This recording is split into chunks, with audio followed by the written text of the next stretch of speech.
Hello students, I am Manoj Sonkar. स्वागत है आप सभी लोगों का सुपर कोचिंग टेक्स्ट बुक के यूट्यूब प्लेटफॉर्म पर। आज बहुत तेज बारिश हो रही है हमारे यहाँ और आज से मैंने 2000 एमसीक्यू सीरीज चालू की है। जल्दी से क्लास के अंदर आ जाइए, सब लोग शेयर कर दीजिए सेशन को।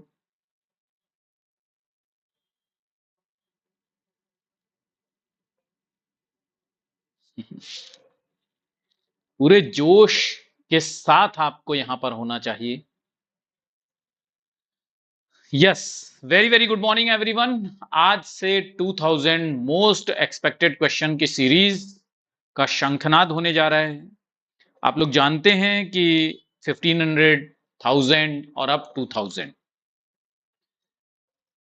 लगातार ये जो सीरीज होती हैं ये आपको सफलता दिलाते चली आ रही है और बहुत बहुत बहुत इंपॉर्टेंट सीरीज होती है, इसलिए आपको लगातार इन क्लासेस को अटेंड करना चाहिए without a miss.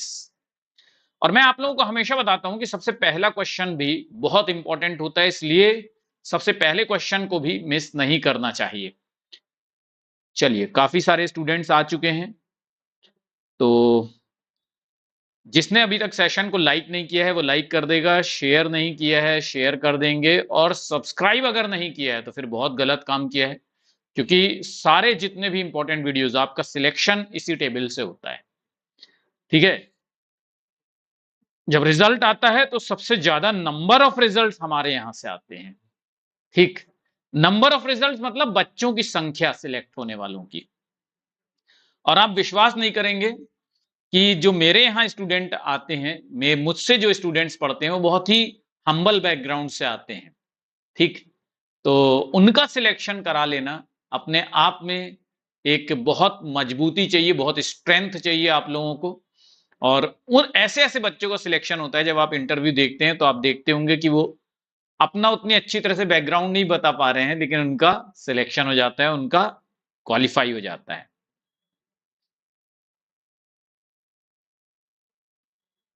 Okay, thank you everyone. बहुत सारे बच्चे बोल रहे हैं कि सर हमने तो लाइक कल ही कर दिया था, क्योंकि हमें आपके ऊपर पूरा भरोसा है कि सेशन बहुत अच्छा होने वाला है। चलिए, तो आज के इस वीडियो में मैं जो असिस्टेंट प्रोफेसर्स के एग्जाम्स होने वाले हैं, अब देखिए सोशियोलॉजी को आपको कॉम्प्रिहेंसिवली तैयार करना पड़ेगा, है ना। जिस तरह का एग्जाम, जिस तरह का नया पैटर्न देखने के लिए मिल रहा है, तो अब आप ये नहीं कह सकते कि सर ये तो हमारे सिलेबस में नहीं था और ये तो असिस्टेंट प्रोफेसर के सिलेबस में है, तो अब आप उस तरह से नहीं कर सकते, क्योंकि मेडिकल सोशियोलॉजी से इस बार जो आपको मैं बताऊं कि मैंने यहां पर वो क्वेश्चन लाया भी हूं। इवान इलिच का जो क्वेश्चन आया था वो मेडिकल नेमेसिस से था। मुझे नहीं पता था कि मेडिकल नेमेसिस मैंने आप लोगों को समझाया था। आप लोग देखेंगे तो जो मेडिकल साइंस हमारे सोसाइटी को नुकसान पहुंचा रहा है उसके बारे में होता है मेडिकल नेमेसिस। और आप मेरा इवान इलिच डाल दीजिए और बाय मनोज सर डाल दीजिए, आपको वो वीडियो मिल जाएगा। आज भी है वो वीडियो अवेलेबल यूट्यूब पर। ठीक, और वो क्वेश्चन बहुत सारे बच्चे गलत करके आए हैं, क्योंकि उसको बहुत डीप में मैं नहीं ले गया था, है ना। क्योंकि मेडिकल सोशियोलॉजी हमारे यहाँ तो था नहीं, तो इस वजह से उसको डीप में नहीं ले गए थे, लेकिन अभी हम डीप में ले जाएंगे मेडिकल सोशियोलॉजी को भी, यानी सोशियोलॉजी ऑफ हेल्थ। चलिए, सबसे पहला सवाल मेडिकल सोशियोलॉजी से ही है। Who among the following has coined the concept of medicalization in sociology of health. निम्नलिखित में से किसने स्वास्थ्य के समाजशास्त्र में चिकित्साकरण शब्द गढ़ा है, बताइए। सबसे पहला सवाल, और मैं समझता हूं कि रोजी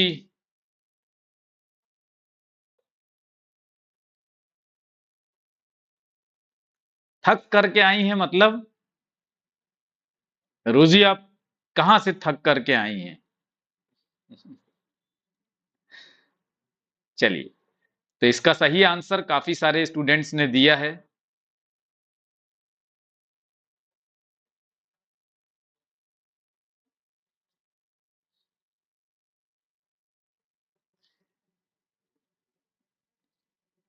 चलिए, तो इसका सही आंसर है पीटर कॉनराड। भाई, मैंने इवान इलिच का नाम लिया है शुरू में, तो इसका मतलब ये नहीं है कि पहला क्वेश्चन इवान इलिच पर ही होगा। पीटर कॉनराड ने मेडिकलाइजेशन कॉन्सेप्ट दिया था, समझ गए? ऑप्शन सी है इसका सही आंसर। क्या यार तुम लोग भी।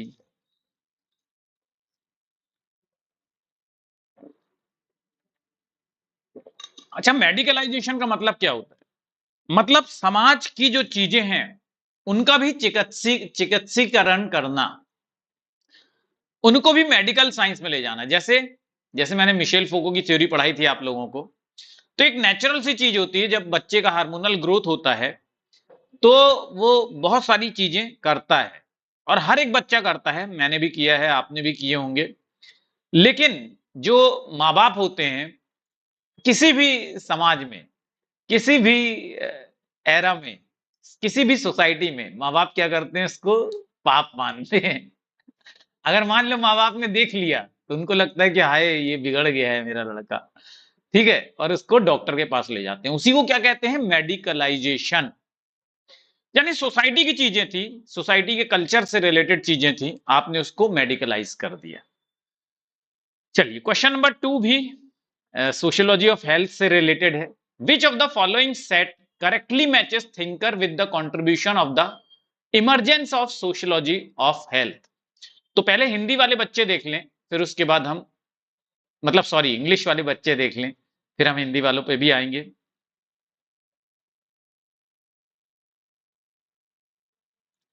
रेशमा।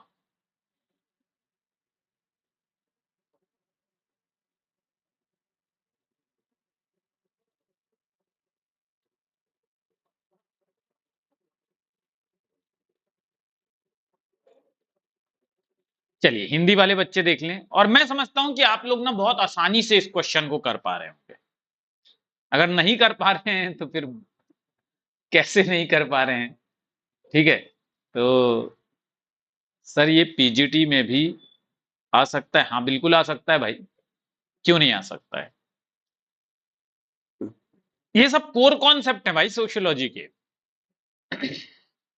अब आप किसी भी एग्जाम की तैयारी कर रहे हैं ना, किसी भी, हम सोशियोलॉजी को बहुत कॉम्प्रिहेंसिवली तैयार करने वाले हैं। तो चाहे आप पीजीटी के हो, टीजीटी के हो, चाहे आप 10th लेवल का एग्जाम दें, चाहे आप सीयूटी दें, चाहे आप यूजीसी नेट तो अपना है ही, पिताजी है सबका, और असिस्टेंट प्रोफेसर का एग्जाम भी पिताजी एग्जाम है, ठीक। ग्रैंडफादर असिस्टेंट प्रोफेसर हैं, फादर जो है वो यूजीसी नेट है, और फिर बाकी सब जो है चाचा काका पिता, सब लोगों की अपन तैयारी करेंगे। तो इसका सही आंसर, क्या बात है भाई, इसका सही आंसर है option A. Talcott Parsons sick role का कॉन्सेप्ट देते हैं, और उनको बोलते हैं, वो बोलते हैं कि जब इंसान सिक हो जाता है, बीमार हो जाता है, तो मेडिकल सिस्टम समाज ने बनाया है, चिकित्सकीय प्रणाली बनाई है, और उस चिकित्सकीय प्रणाली के लोगों को सतर्क हो जाना चाहिए और जल्दी जल्दी से समाज के लोगों को ठीक कर देना चाहिए, क्योंकि उसका पूरी तरह से प्रभाव हमारी कार्यात्मकता पर पड़ता है। कार्यात्मकता कम होने लग जाती है, बीमार लोग काम नहीं कर पाते। मिशेल फूको ने जैव शक्ति का कॉन्सेप्ट दिया है और निगरानी का कॉन्सेप्ट दिया है, ठीक। जब आप बहुत सारे लोगों की निगरानी करते हैं तो आप बायो पावर का यूज करते हैं। एक आदमी हजारों लोगों को, क्योंकि उसके पास शक्ति होती है, उसके पास पावर होती है, हायरार्किकल ऑब्जर्वेशन से, यानी पद अनुक्रमित अवलोकन से, वो क्या करता है, केवल देखने भर से, केवल इस डर से इंसान अनुशासित हो जाता है कि मुझे कोई देख रहा है। इवान इलिच का कॉन्सेप्ट यही मैं बता रहा था आपको, इस बार सवाल आया था, आइट्रोजेनेसिस। और अमर्त्य सेन का कॉन्सेप्ट है क्षमता के रूप में स्वास्थ्य, ठीक। तो याद रखिएगा, टेलकॉट पार्सन का कॉन्सेप्ट है सिक रोल, ठीक। Michel Foucault bio power and surveillance, Ivan Illich iatrogenesis, और अमर्त्य सेन कैपेसिटी। क्लियर है सबको? Very very good. चलिए क्वेश्चन नंबर 3 पर आते हैं। The range of political ideologies that support and seek to achieve social equality and egalitarianism often in opposition to social hierarchy as a whole is called as। एक ऐसी राजनीतिक विचारधारा की श्रृंखला जो सामाजिक समानता और समतावाद को प्राप्त करने का समर्थन करती है और प्रयास करती है जो प्रायः समग्र रूप से मतलब समतावाद को प्राप्त करने का प्रयास करती है और प्रायः समग्र रूप से सामाजिक पदानुक्रम का विरोध करती है, उस प्रक्रिया को क्या कहा जाता है?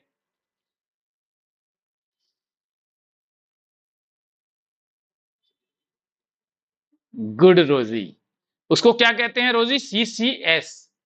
C for culture, C for clinic और S for social. Culture iteration, clinic iteration, actually मैंने इस पे भी सवाल बनाया हुआ है और यही क्वेश्चन आया था, ठीक है, कि किसने कौन सा वाला आइट्रेशन उन्होंने डिस्कस नहीं किया। एक्चुअली आइट्रेशन मतलब होता क्या है, ठीक, तो इसका कोई हिंदी रूपांतरण मुझे मिला नहीं। लेफ्टिस्ट और वामपंथी कहते हैं इसे, जो सोशल इक्वेलिटी और इगैलिटेरियनिज्म को प्रमोट करता है और ओपोनेंट है ये सोशल हायरार्किकल सिस्टम का, ठीक। तो ये क्या करता है? ये समतावाद और सामाजिक समानता को समर्थन करता है और सामाजिक पदानुक्रम का विरोध करता है। Question number 4, which of the following best explain, देखिए यही क्वेश्चन मैं आप लोगों से बोल रहा था कि अभी मैं आपको समझा दूंगा कि what is the meaning of iatrogenesis. किसने दिया है? इवान इलिच ने दिया है। In relation to modern health system, निम्नलिखित में से कौन सा आधुनिक स्वास्थ्य प्रणालियों के संदर्भ में इवान इलिच की आइट्रोजेनेसिस की अवधारणा को सबसे अच्छी तरह समझाता है?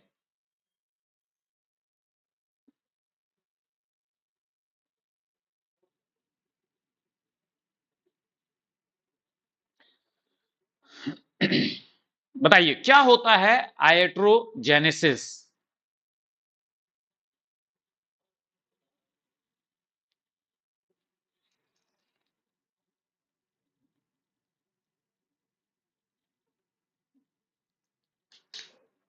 तो ऑडियोरी मैंने नॉट वाले तो बहुत क्वेश्चन पूछे थे ना पिछली बार।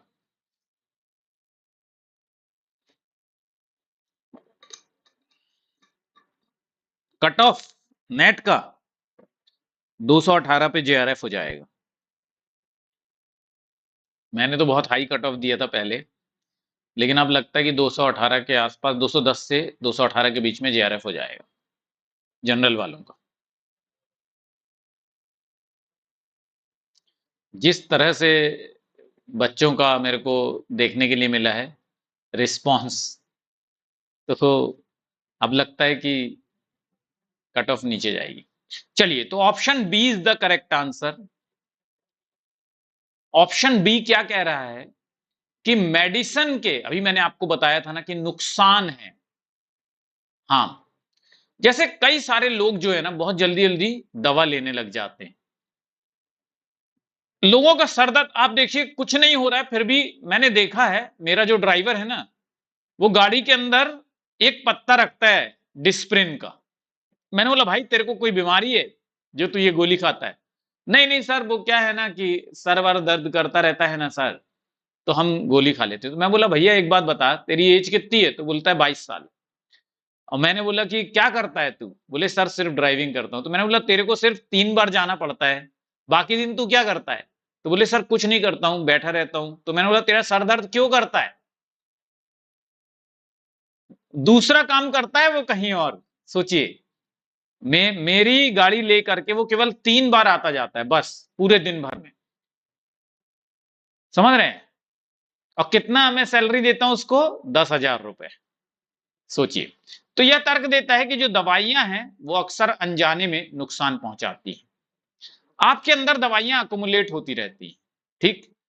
आइट्रेशन ये भी है, आइट्रोजेनेसिस, और आइट्रोजेनेसिस का दूसरा कॉन्सेप्ट भी है कि सोसाइटी का मेडिकलाइजेशन हो जाता है और उससे कहीं ना कहीं सोसाइटी को नुकसान पहुंचता है। हम सोसाइटी की बहुत सारी चीजों को हम मेडिकल साइंस की तरफ ले जाते हैं, जबकि वो समाज की समस्या है, लेकिन हम उसको क्या कर रहे हैं? मेडिकलाइज कर दे रहे हैं, तो उससे हमारे सोसाइटी को नुकसान पहुंचता है, ठीक। इवान इलिच कहते हैं, और उसी को इन्होंने 3 भाग में डिवाइड किया है। उनका जो 3 भाग है वो क्या है? CCS। C फॉर होता है क्लिनिकल, C फॉर होता है कल्चरल और S फॉर होता है सोशल। यानी क्लिनिकल हाइड्रोजेनेसिस, कल्चरल हाइड्रोजेनेसिस, सोशल हाइड्रोजेनेसिस, यानी कि नैदानिक हाइड्रोजेनेसिस, सांस्कृतिक हाइड्रोजेनेसिस और सामाजिक हाइड्रोजेनेसिस। याद रखिएगा, भूलिएगा मत अब। Question number 5, Radha Kamal Mukherjee was pioneered in applying which concept to understand interaction between humans and their environment in Indian sociology। Radha Kamal Mukherjee ने भारतीय समाजशास्त्र के भीतर मनुष्य और उनके पर्यावरण के बीच संबंध को समझाने के लिए, समझने के लिए किस तरह की अवधारणा को लागू किया है। तो बहुत अच्छी तरह से आप जानते हैं, उन्होंने ह्यूमन इकोलॉजी, मानव परिस्थितिकी शब्द जो है वो इस्तेमाल किया था। और स्टूडेंट्स बहुत इंपॉर्टेंट है कि 20 जुलाई को सुपर कोचिंग टेक्स्ट बुक आपका टेस्ट लेने वाला है, जिसको हम स्कॉलरशिप टेस्ट के नाम से जानते हैं। तो ये स्कॉलरशिप टेस्ट जो है ना, चाहे आपको स्कॉलरशिप चाहिए हो, चाहे आपको स्कॉलरशिप ना चाहिए हो, ठीक, ना चाहिए हो तो किसी और को दे देना, जिसका भला हो जाएगा, आपको वो दुआएं देगा, ठीक, और आपका कंट्रीब्यूशन रहेगा उसके सफलता में। और नहीं भी चाहिए है तो भी एग्जाम जरूर से दीजिएगा, क्योंकि इसमें आपकी रैंक पता चल जाती है। तो 20 जुलाई को 8 बजे से लेके रात के 12 बजे तक, जब भी आपका समय हो आप दे दीजिएगा। हमारे जो क्लास की टाइमिंग्स हैं उसको नोट कर लीजिए, क्योंकि ये आपके जीवन में आपको जेआरएफ दिलाता है। यहीं से आपका जेआरएफ होता है, चाहे आप माने या ना माने, आपको मानना ही पड़ेगा जब रिजल्ट आएगा।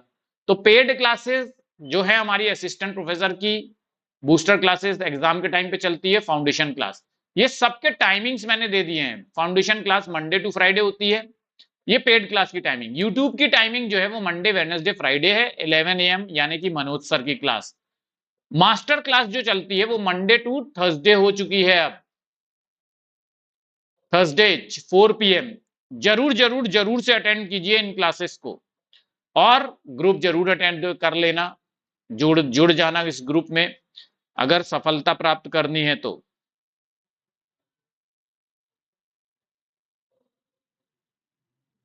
चलिए,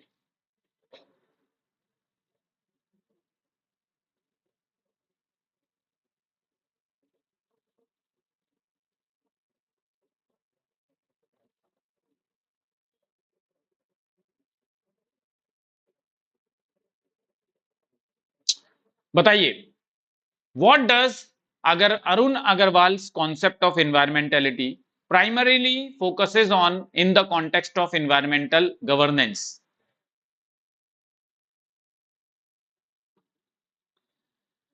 पर्यावरण शासन के संदर्भ में अरुण अग्रवाल की पर्यावरणीयता की अवधारणा मुख्य रूप से किस पर केंद्रित है?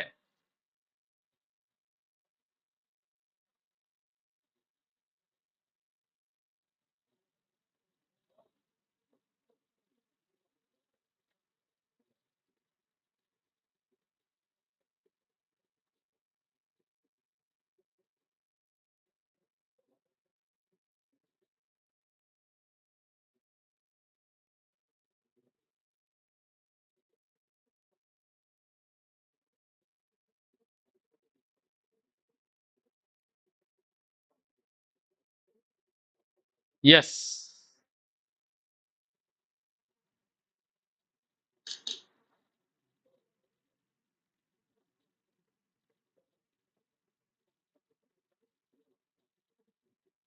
तो इसका सही आंसर बहुत सारे स्टूडेंट्स ने दिया है।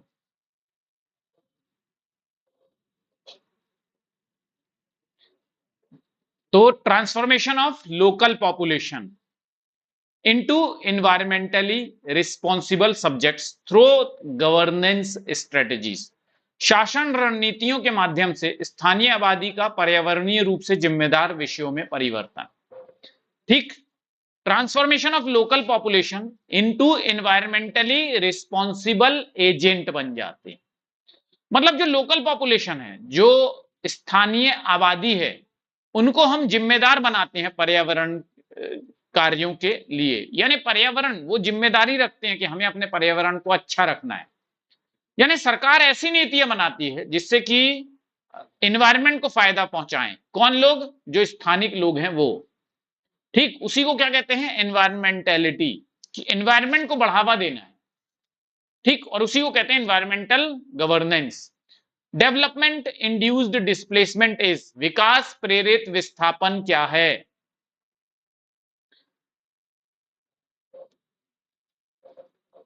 नहीं, 30 क्वेश्चंस लाया हूं मैं। विकास प्रेरित विस्थापन क्या होता है? विकास प्रेरित विस्थापन जैसे डैम बनाते हैं, डेवलपमेंट करते हैं, है ना, तो उसके कारण कम्युनिटीज को फोर्सफुली अपने घर छोड़ करके, अपना जो रहने का स्थान है उसको इकोनॉमिक डेवलपमेंट की वजह से छोड़ करके बाहर जाना पड़ता है। ठीक, आर्थिक विकास के उद्देश्य से कई सारे समुदायों को अपने रहने वाले रहवासी स्थान जो होते हैं उनको छोड़ करके कहीं और जाना पड़ जाता है। उसी को क्या कहते हैं? डेवलपमेंट इंड्यूस्ड डिस्प्लेसमेंट कहते हैं। Question number 8, consider the following statement with respect to soil degradation. मृदा क्षरण के संबंध में निम्नलिखित कथनों पर विचार कीजिए। मृदा क्षरण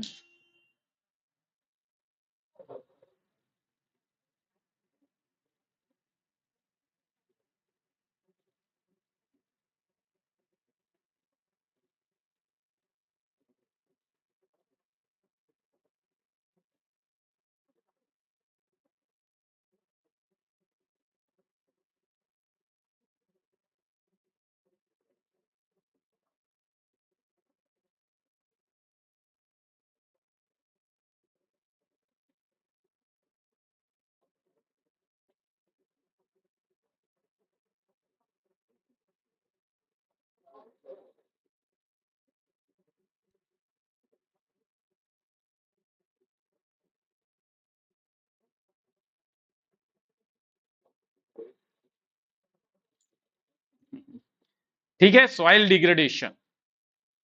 तो 1, it is the decline in soil quality that can be result of many factors especially from agriculture। ठीक है, तो ये सॉइल डिग्रेडेशन यही होता है। मृदा की गुणवत्ता में गिरावट कई कारकों के परिणाम से हो सकती है, खासकर कृषि से। और third, soil degradation has also huge impact on biological degradation. बिल्कुल सही है, मृदा अपरदन जैविक अपरदन पर भारी प्रभाव डालता है। ठीक, जिससे कि जो मिट्टी के सूक्ष्म जीवी समुदाय होते हैं वो प्रभावित हो जाते हैं, which affect the microbial community of the soil. तो ये सॉइल डिग्रेडेशन से संबंधित है। अब क्या केवल वाटर के एजेंट से ही सॉइल डिग्रेडेशन होता है? तो ऐसा नहीं है, एयर से भी सॉइल का डिग्रेडेशन होता है। ठीक, not only water is responsible. अब केमिकल जो होते हैं, जैसे बहुत सारी इंडस्ट्रीज होती हैं, फैक्ट्री होती हैं, वो केमिकल इंट्रोड्यूस कर देती हैं। ओवर फर्टिलाइजर के इस्तेमाल से भी क्या होता है? सॉइल का डिग्रेडेशन होता है। ठीक, तो 1 and 3 is the correct answer. Question number 9, which pollution is caused by discharge of organic and inorganic industrial waste and effluents. जैविक और अजैविक औद्योगिक अपशिष्टों के एवं समृद्ध पदार्थों के निर्वहन से कौन सा प्रदूषण होता है?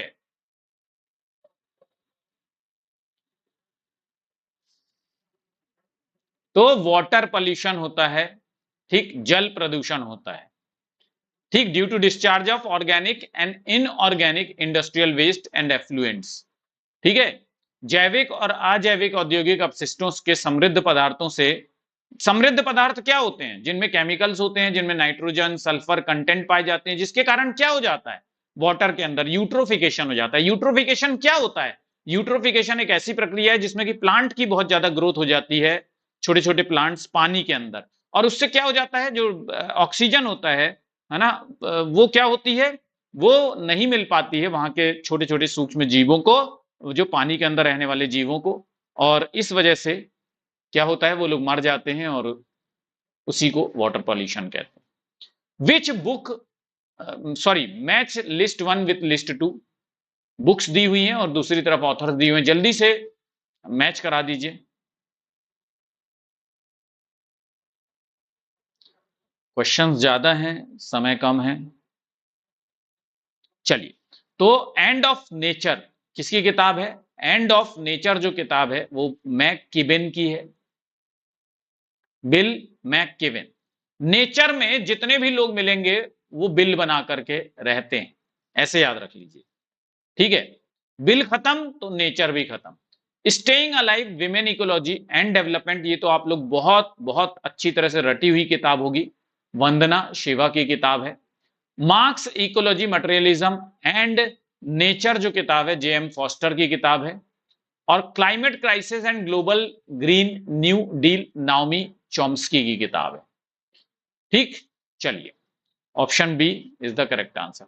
According to Horkheimer and Adorno in dialectic of enlightenment, इन्होंने डायलेक्टिक ऑफ एनलाइटनमेंट लिखा है। What is meant by instrumental reason? Instrumental reason का मतलब क्या होता है, बताइए। हॉर्खहाइमर अडोर्नो ने क्या दिया है? इंस्ट्रूमेंटल रीजन का कॉन्सेप्ट दिया है इन डायलेक्टिक ऑफ एनलाइटनमेंट। अब आपको बताना है कि इंस्ट्रूमेंटल रीजन क्या होता है। हिंदी वालों पे भी आऊंगा मैं, तो हिंदी वाले देख लें। हॉर्खहाइमर और अडोर्नो ने डायलेक्टिक ऑफ एनलाइटनमेंट में वाद तर्क या प्रमुख तर्क या साधनात्मक तर्क,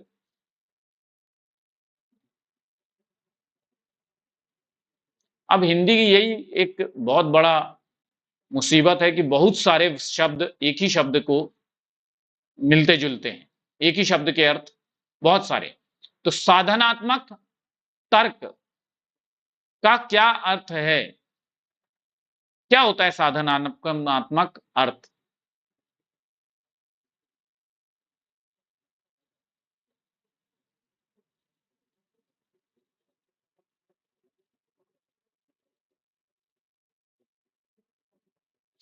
तो इसका सही आंसर है नैतिक विचार के बिना व्यवहारिक प्राप्त करने के लिए एक उपकरण के रूप में उपयोग किया जाने वाला तर्क। मतलब पूरी तरह से व्यवहारिक होता है वो, उसमें नैतिकता नहीं होती, नैतिकता को इग्नोर किया जाता है। ठीक, for achieving practical activity without any ethical consideration, यानी हम एथिक्स को नहीं, हम पैसा कमाएंगे लेकिन नैतिकता को किनारे रख देंगे, खूब सारा घूस खाएंगे, भ्रष्टाचार करेंगे, तो वो क्या है? वो इंस्ट्रूमेंटल रीजन है। According to Friedrich Engels, what is primary difference between utopian socialism and scientific socialism? बताइए। वैज्ञानिक और काल्पनिक समाजवाद।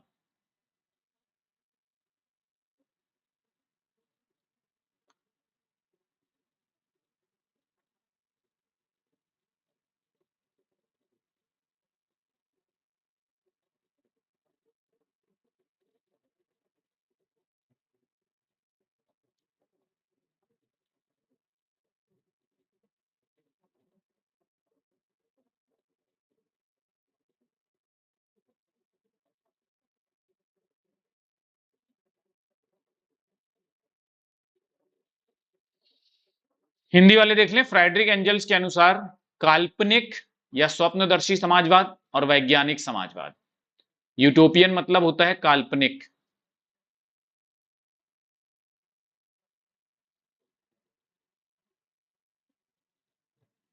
और वैज्ञानिक समाजवाद के बीच में मुख्य अंतर क्या है?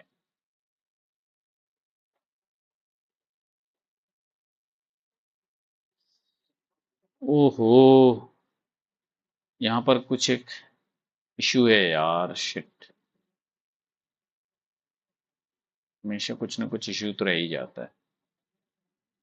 चलिए खैर कोई बात नहीं, ठीक है। तो इसका सही आंसर डी तो था नहीं, तो डी ऑप्शन यहां पर था नहीं, तो कोई दिक्कत नहीं। Option B is the correct answer.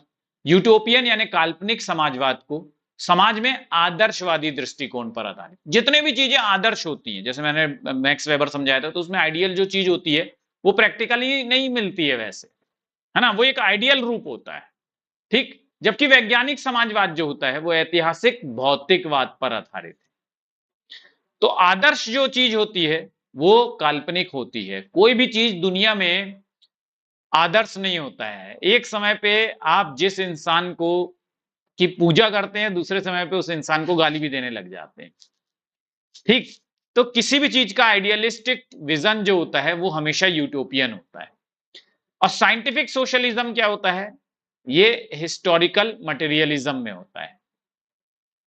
ठीक है, तो हिस्टोरिकल मटेरियलिज्म एकदम प्रैक्टिकल चीज है, वो मटेरियलिस्टिक है, और यूटोपियन सोशलिज्म आइडियलिस्ट है, वैचारिक है। Question number 13, cross cousin are cousin whose parents are brother and sisters. In many tribal communities of Australia cross cousin marriage exist. बताइए, वक्रीय सहोदरज वे सहोदरज कहलाते हैं जिनके माता पिता आपस में भाई बहन हो। ऑस्ट्रेलिया में उन अनेकों जनजातियों समुदाय में वक्रीय सहोदरज विवाह का प्रथा पाया जाता है। बता दो क्या है इसका आंसर।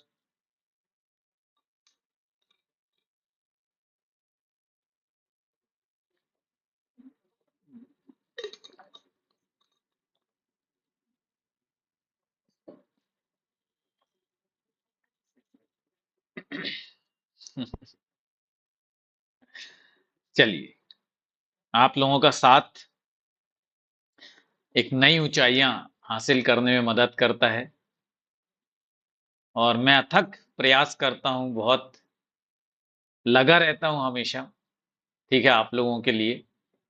चलिए, option B, both A and R are true but R is not the correct explanation of it.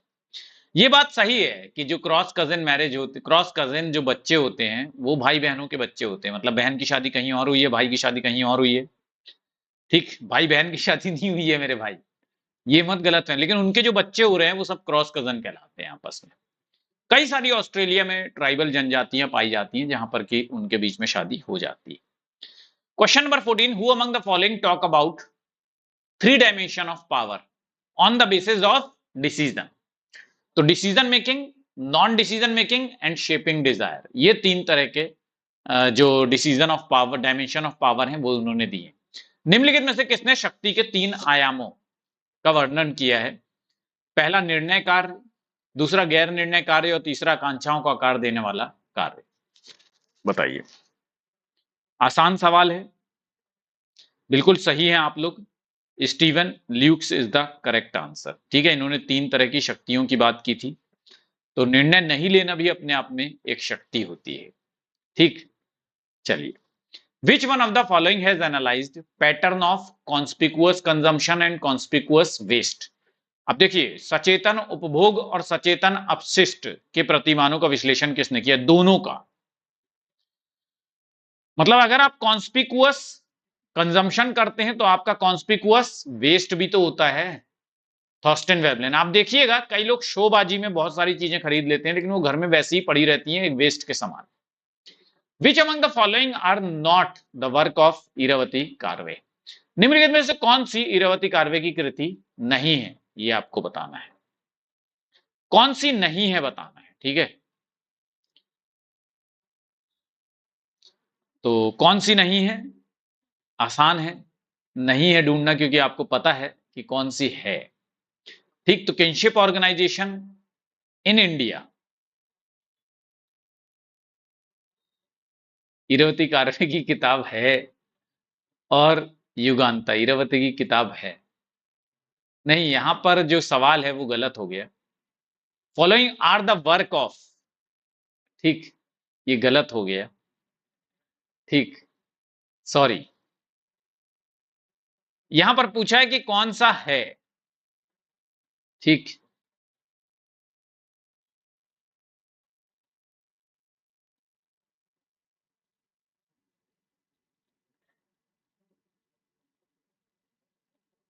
Sorry sorry.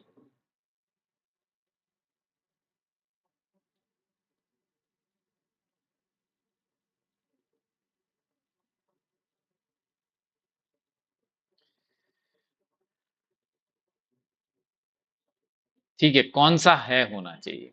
चलिए, question number 17, how does social forestry contribute to climate change mitigation. भाई, जो सामाजिक वानिकी का सिद्धांत आया था, कहां पर आया था? 1976 में। तो उसने जलवायु परिवर्तन शमन में किस प्रकार से योगदान दिया है? बताइए, कैसे वो जलवायु परिवर्तन को रोकता है? तो जब हम ट्रीज लगाते हैं तो वो क्या करते हैं?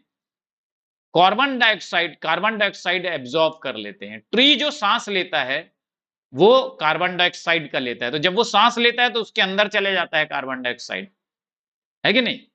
पेड़ जहर पीते हैं, पेड़ ही शिव हैं अगर एक तरह से देखा जाए, जैसे शिव की जो कल्पना की जाती है, तो अगर आप एक पेड़ को देखेंगे तो शिव ही, पेड़ ही एक तरह का शिव है, समझ गए? आप देख लीजिए, पेड़ जो शिव है वो अपना जहर पूरा धरती का वो अपने अंदर ले लेता है, और जो अच्छी चीजें हैं वो देते हैं शिव, बोलते हैं कि तुम रख लो, जहर अपने पास रख लेते हैं। चलिए, ये बहुत इंपॉर्टेंट क्वेश्चन है, और मेरे को लगता है कि शायद ही कोई इस क्वेश्चन को कर पाए, और जो कर पाएगा तो फिर मैं उसका नाम लूंगा। Arrange the following thinkers in order to their contribution to health sociology from earliest to latest. निम्नलिखित विचारकों को स्वास्थ्य समाजशास्त्र में उनके योगदान के क्रम में सबसे पुराने से लेकर के सबसे हाल के तक, मतलब अभी के तक, है ना, समकालीन तक व्यवस्थित कीजिए।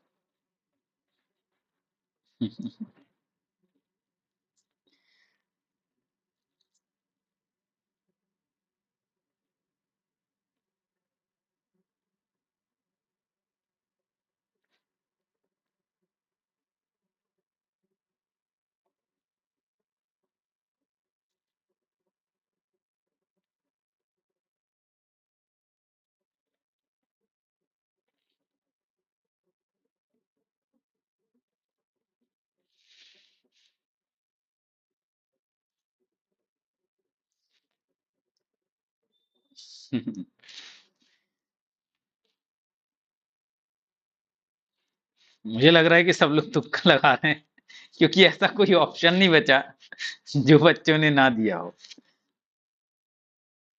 नहीं नहीं, मैंने ये कहाँ पहले कराया है यार, पहले कराया है मैंने ये? नहीं नहीं कराया, ये मैंने आज ही बनाया है यार, पहले कहाँ बनाया मैंने ये क्वेश्चन।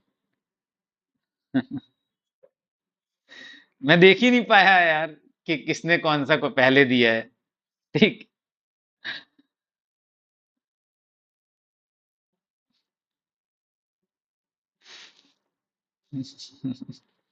लेकिन बहुत ज्यादा बच्चों ने गलत आंसर दिए हैं। बच्चा राम,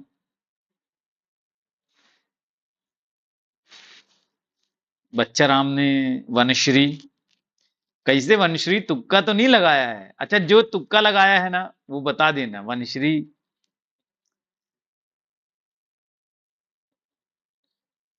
हाँ, वनश्री सही आंसर दिए हैं शायद सबसे पहले। तो वनश्री तुक्का है या आपको मालूम था? चलिए, वनश्री और क्या नाम लिया था मैंने अभी, बच्चा राम, ये दोनों जो हैं सबसे पहले से सही आंसर दिए हैं। अब इनके पहले भी कोई दिया होगा तो मुझे नहीं ध्यान है।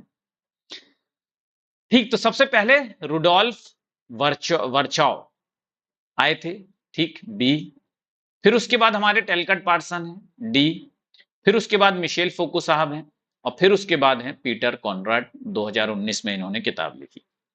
तो इस तरह से, ठीक, विर्चो जो है वो 19th सेंचुरी में थे। उनका उन्होंने मेडिसन को एक सोशल साइंस के रूप में देखा है सबसे पहली बार। पार्टसन 1950 में सिक रोल का कॉन्सेप्ट देते हैं। मिशेल फोको 60 से 70 में पावर, डिसिप्लिन और क्लिनिक्स का कॉन्सेप्ट देते हैं। और कॉनराड, पीटर कॉनराड ने मेडिकलाइजेशन ऑफ सोसाइटी दी है 2000 में। ठीक, 2000, मतलब वही लगा लीजिए 2000, अभी देख लीजिएगा इसका मेडिकलाइजेशन ऑफ सोसाइटी। ठीक, तो ये मैंने आपको दे दिया। अच्छा अंशिका, आपका भी सही था, वेरी गुड।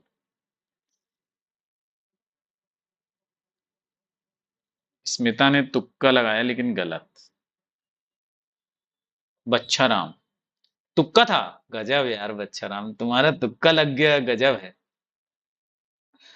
वनश्री, तुम्हारा ऑप्शन ए मैंने फर्स्ट आंसर दिया, तो वनश्री तुम ये बताओ कि तुक्का था कि तुम्हें पता था? चलिए, एक तरफ लिस्ट वन है, दूसरी तरफ लिस्ट टू है, जल्दी से मैच करा दीजिए, और इसका कोई हिंदी नहीं देने वाला हूं मैं, समझ गए? किताब का नाम है यार, हिंदी थोड़ी चेंज होती है।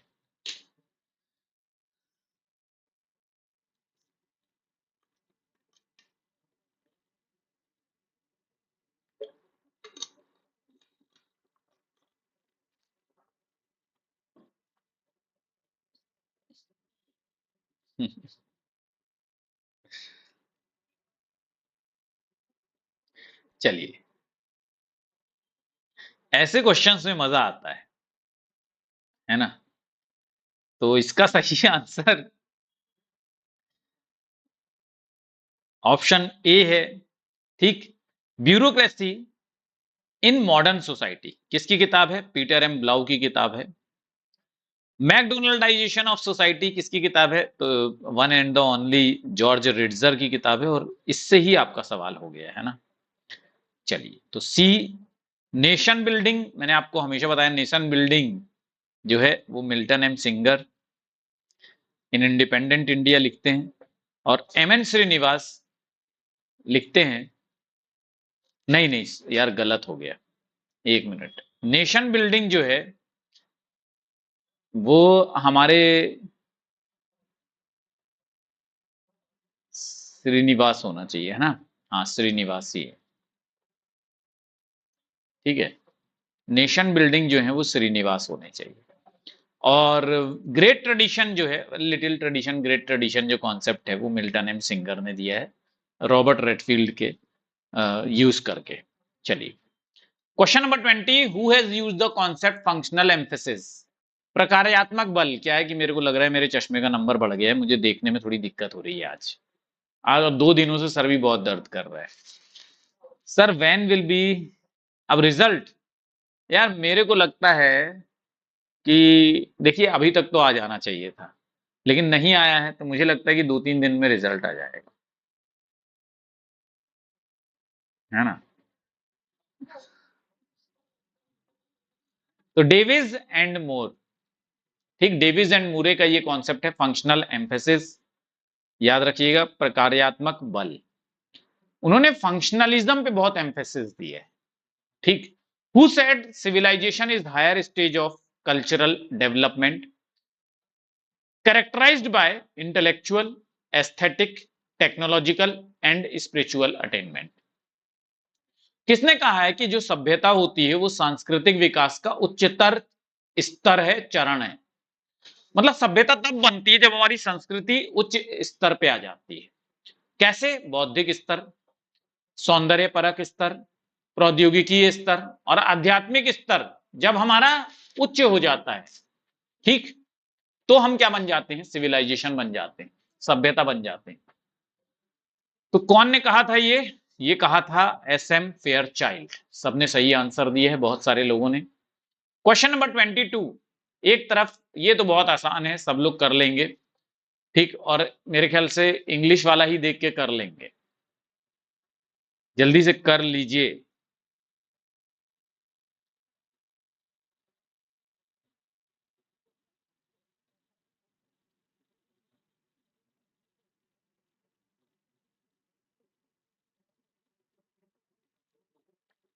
बताइए।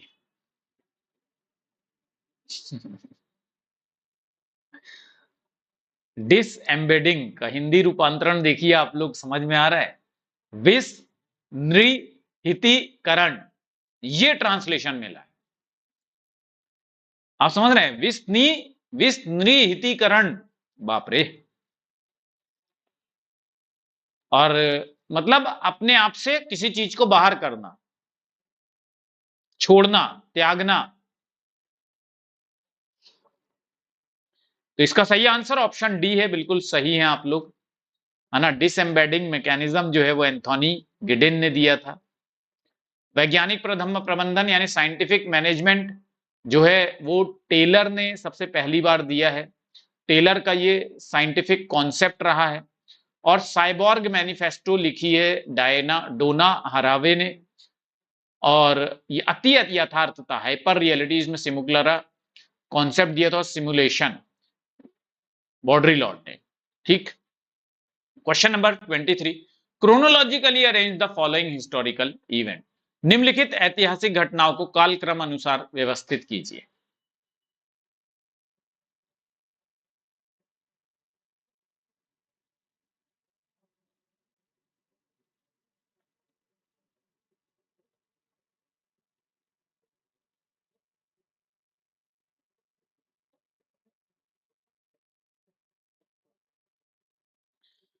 तो सब लोगों को इसका पता है बहुत अच्छी तरह से, ठीक, कि कब क्या चीज हुई।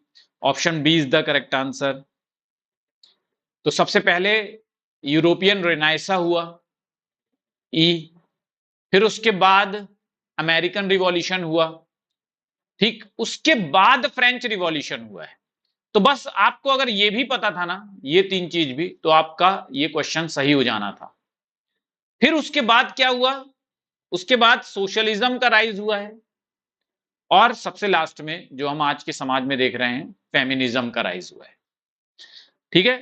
Question number 24, which of the following practice prevent sex relation between parent and child और बिटवीन ब्रदर एंड सिस्टर?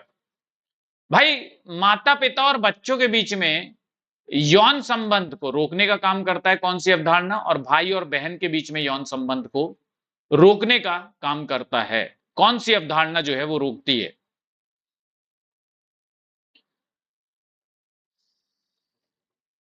तो निकट गमन निषेध, यानी इंसेस्ट टैबू, ठीक, ये सगे संबंधियों के बीच में यौन संबंध होने से रोकता है। A type of marriage in which two और more women are legally mated to one man, एक पुरुष, ऐसा विवाह जिसमें कि दो या दो से अधिक महिलाएं किसी एक पुरुष से, है ना, स्वीकृति प्राप्त हो जाती है और शादी करते हैं। जिस समाज में स्वीकृति प्राप्त रहती है उसको क्या कहा जाता है, बताइए?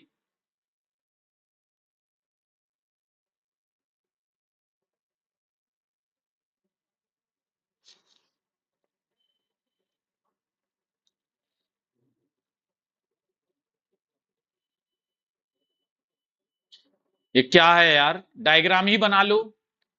यहां पे इसे क्या कहा जाता है? इसे पॉलीजिनी कहा जाता है, या पॉलीगैमी भी कहने लगे हैं कई लोग। बहु पत्नी है भाई, ये दो महिलाएं हैं, पति नहीं है मेरे भाई, मेरे दोस्त। कैसे तुम लोगों का पार लगेगा रे? पत्नी, बहु पत्नी विवाह। अच्छा, पत्नी मैंने गलत लिख दिया, ना थोड़ी ना, ना तो फुल आएगा। बहु यानी बहुत सारे, प ना ता, पत्नी, ऐसा ही होगा ना? गलत कर रहा हूं मैं क्या? बहु पत्नी विवाह, ठीक है, चलिए जैसा भी है। क्वेश्चन नंबर 26 पर आ जाते हैं, और जिन्होंने ग्रुप नहीं ज्वाइन किया स्कैन कर लेना इसको, क्यूआर कोड को, और ज्वाइन कर लो यार। ऊपर व्हाट्सएप ग्रुप का भी नंबर दे दिया है। Assertion and reasoning, very very important question. JKPSC रोज ही देख रहे हैं आप, सोशियोलॉजी ऑफ हेल्थ में ले आया हूं, ठीक है। बताइए।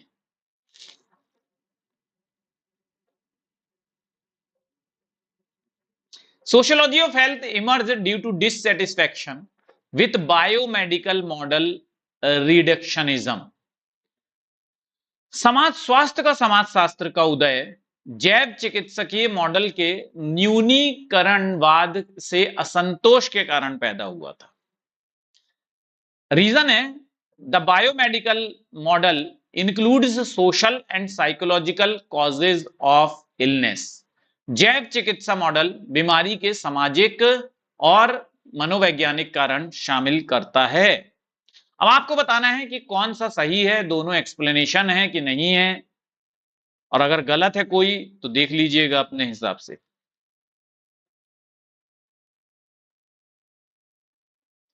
इसीलिए गालिब हमने सोचा कि यार जो यूनिट लोगों ने नहीं पढ़ी हैं उस पर सवाल ले आते हैं, तो क्या होगा कि आप लोगों को इन क्वेश्चन, इन यूनिट से जो क्वेश्चंस आएंगे वो आप आराम से कर पाएंगे,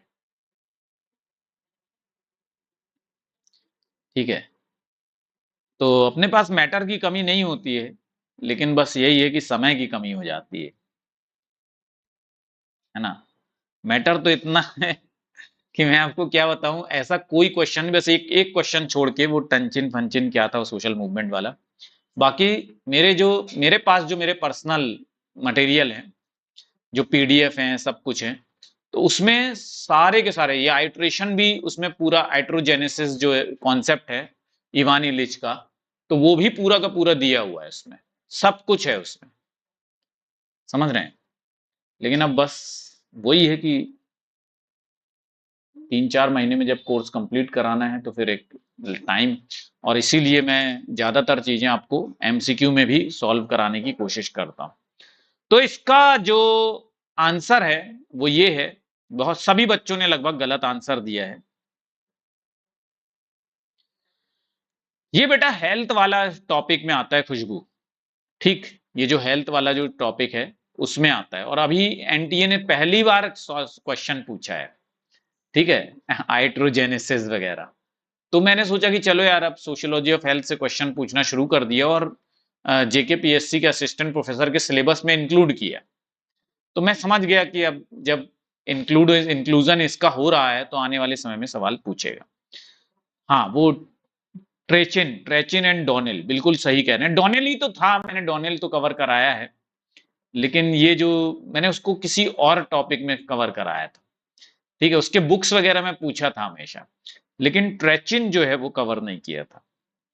लेकिन ठीक है, कोई बात नहीं, एक क्वेश्चन चलता है। ठीक, तो इसमें क्या था कि बायोमेडिकल मॉडल में यही कमी थी, बायोमेडिकल मॉडल सोशल और साइकोलॉजिकल कॉजेस को इंक्लूड नहीं करता था, और इसी वजह से सोशियोलॉजी ऑफ हेल्थ का जन्म हुआ। समझ गए बात। जैव चिकित्सा मॉडल जो था उसमें बीमारी सामाजिक और मनोवैज्ञानिक कारण शामिल ही नहीं था, और इस वजह से समाजशास्त्र जो चिकित्सा का समाजशास्त्र है ना, उसकी उत्पत्ति होती है, स्वास्थ्य के समाजशास्त्र की उत्पत्ति होती है, यही कमी थी बायोमेडिकल मॉडल में। बात समझ में आ गई। तो इसका सही आंसर है ए, तो ट्रू है, बट आर सही नहीं है। क्लियर।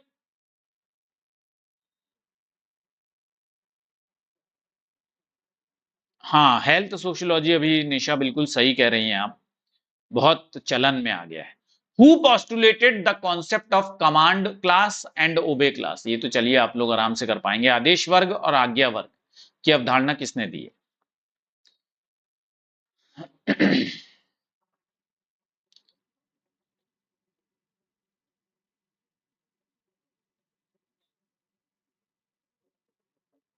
और देखिए, एक बात मैं आपको बता रहा हूं कि मैंने हमेशा आप लोगों से कहा है कि पेड क्लास आप मुझसे ज्वाइन कर लीजिए, क्योंकि मेरे से अच्छा एक्सप्लेनेशन, मेरे से अच्छा कॉन्सेप्चुअल क्लैरिटी आपको कोई नहीं दे सकता इस दुनिया में। दुनिया में मतलब अब मैं जानता हूं यार, जितने मैंने देखे हैं, मैं जितने बच्चे मेरे से संपर्क में रहते हैं वो सब मुझे बताते रहते हैं कि सर इन्होंने ये पढ़ाया वो पढ़ाया, इस तरह से एक्सप्लेनेशन दिया है। और कई सारे बच्चे दूसरी जगह पढ़ लेते हैं, फिर उसके बाद हमारे पास आते हैं, ठीक, और उनका कहना यही होता है कि सर कॉन्सेप्चुअल क्लैरिटी हमें अब आई है, ठीक। तो ये मैं सिर्फ नहीं कह रहा हूं, ये बहुत सारे स्टूडेंट्स इस चीज को मतलब सही कहेंगे, अपना ट्रस्ट शो करेंगे, और साक्ष्य मेरे विद्यार्थी हैं, सत्य को कोई साक्ष्य की जरूरत नहीं होती।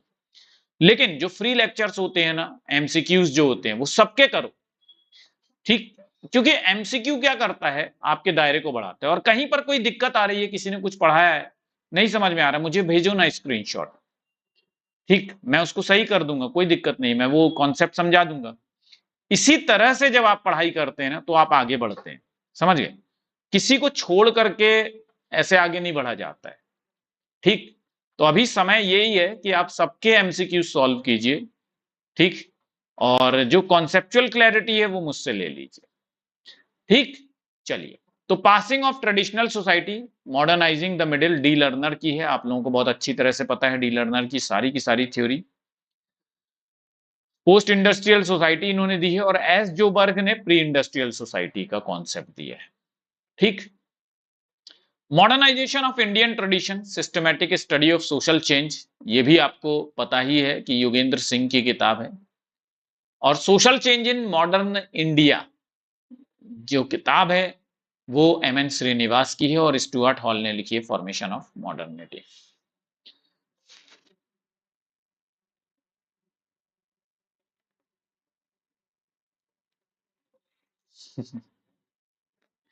अब खुशबू, आप में क्या कमी रह गई, कहां पे एनालिसिस में कमी है,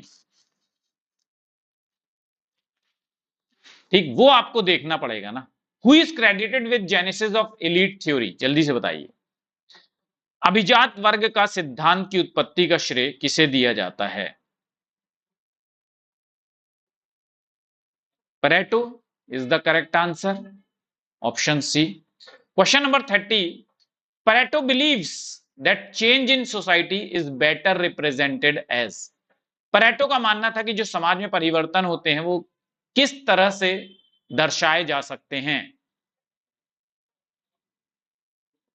बताइए।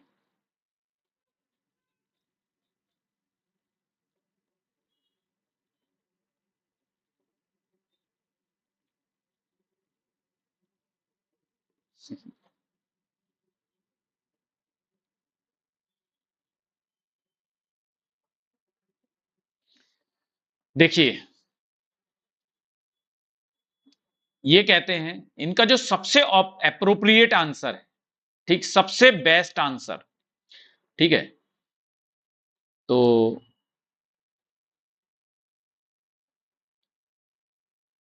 वो क्या है? Fluctuation and curve.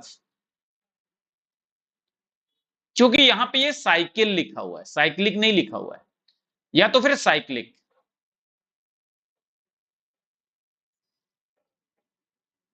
ठीक, चक्रीय।